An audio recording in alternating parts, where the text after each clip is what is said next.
Hello there again. This is for test information and test security in the civics examination. I'm going to go ahead and pull this up so it's easier to see. This one, we're going to talk about who can be our test administrators and proctors. It must be an employee of our school district, must be trained using this PowerPoint or reviewing the slides, and we need to make sure that you're aware of all test security and administration procedures. Be familiar with administration within School City, which will help you out with, and you have to follow the test administration procedures and best practices. All test materials are restricted, so if you have a printed copy of the exam for an accommodation student, please keep those under lock and key, and no student will be allowed to remove any test materials from the testing room. Please don't erase or change any student responses or marks.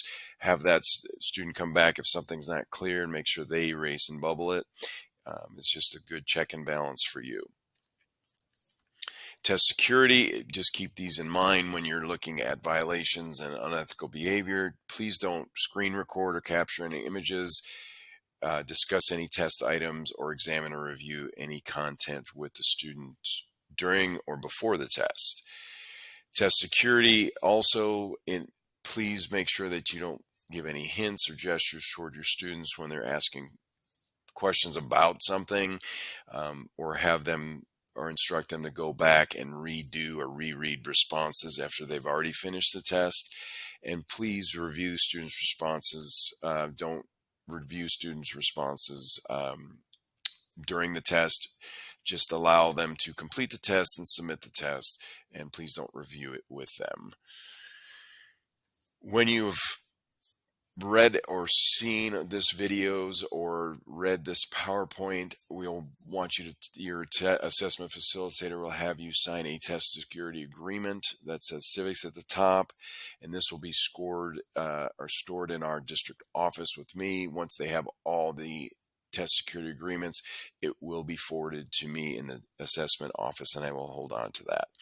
Students, as far as being disruptive during the test and maybe impacting your testing environment, if they refuse the test or they engage in any kind of behavior that's disruptive, please move the student to a different location. Students have to be allowed to continue the test.